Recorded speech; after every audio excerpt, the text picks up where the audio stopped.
Coucou, c'est Pauline, j'espère que vous allez bien et que vous avez passé de bonnes fêtes. Pour ma part, c'était encore un Noël en famille et ça va, il commence à avoir l'habitude que je mange végétalien, alors il n'y a pas eu de drame cette année, ça s'est super bien passé. Alors j'ai mangé juste des fruits le matin et les repas du soir et du midi, c'était des plats cuits. 2 plats cuits par jour, ça fait un peu trop pour moi, ça me fatigue. Et donc je suis très contente de retourner à ma routine de fruits qui est quasiment que des fruits. Et avec des légumes le soir, des salades, enfin beaucoup de crus et un petit peu de cuit seulement. Alors aujourd'hui, cette vidéo va porter sur les fruits et l'hiver.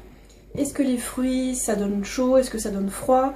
Est-ce que ça coûte cher? Est-ce que c'est écolo? Comment on fait pour manger des fruits en hiver?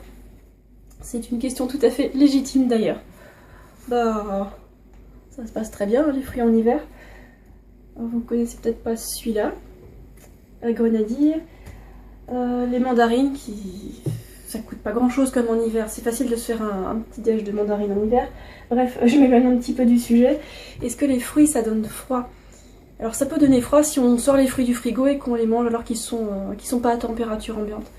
Donc avant d'accuser les pauvres fruits, essayez de les laisser à température ambiante pour les manger. Quand on mange un aliment froid, ça nous donne froid sur le coup, c'est normal, c'est une question de transfert thermique. C'est pour ça que mes fruits, je les laisse toujours à température ambiante et que si jamais je les mets au frigo, je les sors quelques temps avant de les consommer. Pareil pour les légumes. Quand je mange une soupe trop chaude, par impatience, ça me donne une espèce de chaleur désagréable, je déteste ça. Et quand on mange un aliment qui était froid, trop chaud ou trop froid au départ, il faudrait le laisser un petit peu à température ambiante pour que ça dérègle pas trop notre corps.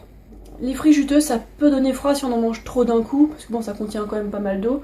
Ce qui peut donner froid, c'est si on mange pas assez de fruits justement. Donc on n'a pas trop l'habitude des volumes, il suffit de compter ses calories et de voir si on en a assez. Et quand on mange pas assez de calories en hiver, c'est très simple, on a froid. Et plus on s'oriente vers une alimentation crudivore, plus on a intérêt à manger les fruits. La nature nous a fait des fruits goûteux. C'est un aliment non transformé qui est parfait pour nous, qui est super digeste. Bon, une petite question d'habitude, hein. Ces fruits qui sont bons, qui nous apportent l'énergie nécessaire, qui sont pleins de vitamines, qui sont sucré et goûteux, c'est pas pour rien que le sucre nous attire, c'est parce qu'on en a besoin, c'est parce que toutes nos cellules et notre cerveau fonctionnent à ça, donc on peut manger des fruits à volonté, c'est bon pour nous en plus. Et à notre époque, vu les approvisionnements qu'on a du monde entier, on peut le faire, on peut faire un choix éthique, on peut faire un choix qui est bon pour nous. Bon, c'est sûr que manger un régime à base de fruits, ça coûte un peu plus cher que de manger un régime à base de céréales, mais au moins ça réduit les frais médicaux et on se fait plaisir, parce que les céréales, bon, c'est un peu bon, mais le plaisir c'est incomparable par rapport à celui-là quoi. Parfois les omnivores rétorquent que les fruits exotiques qu'on fait importer de loin, ils polluent plus que les produits du terroir. Or c'est totalement faux. Si vous faites vos petites recherches sur internet, vous trouvez plein de schémas qui comparent la pollution engendrée par l'élevage et celle des cultures. Consommer des produits animaux c'est hyper polluant en termes de pétrole, en termes d'eau, ça prend énormément de place. Les produits animaux ne sont pas du tout rentables énergétiquement parlant et si c'est encore vendu à bas prix là sur le marché, c'est parce que c'est subventionné par l'État. Youpi. Donc voilà pourquoi je ne culpabilise pas du tout si mon alimentation de base c'est les bananes. D'ailleurs celles-là sont presque mûres. On me demande aussi si une alimentation riche en fruits ça donne sommeil. Alors ça m'est jamais arrivé d'avoir sommeil après avoir mangé des fruits, sauf quand je mangeais vraiment un gros repas de fruits qui dépassait les 1500 calories. Donc dans ce cas-là ça peut donner un peu envie de dormir. Mais 1500 calories, il faut quand même y aller et c'était très rare que j'en mange autant quoi. Donc les fruits non, ça donne pas sommeil, au contraire c'est plutôt les produits cuits et les produits très riches en protéines et en gras qui donnent sommeil. Et les mélanges très mal mélangés. Et dernière question, est-ce qu'une alimentation aussi riche en fruits c'est indigeste? L'humain digère ultra bien les glucides des fruits mûrs qui sont mélangés en respectant les combinaisons alimentaires.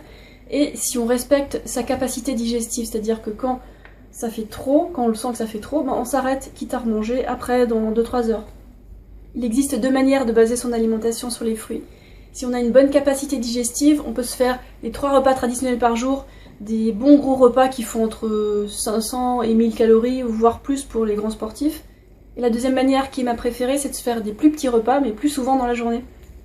Et là, c'est comme une manière plus abordable, plus facile pour ceux qui ont une capacité digestive assez faible. Donc il suffit de manger des fruits à l'heure qu'on veut. On mange quand on a faim et à volonté. Quoi de plus simple et de plus sain? Désolée si j'ai un peu radoté dans cette vidéo, c'est des questions qui reviennent assez souvent, alors je pense qu'elles sont importantes. J'espère que cette vidéo vous a aidé, et je vous dis à bientôt pour d'autres vidéos. Ciao!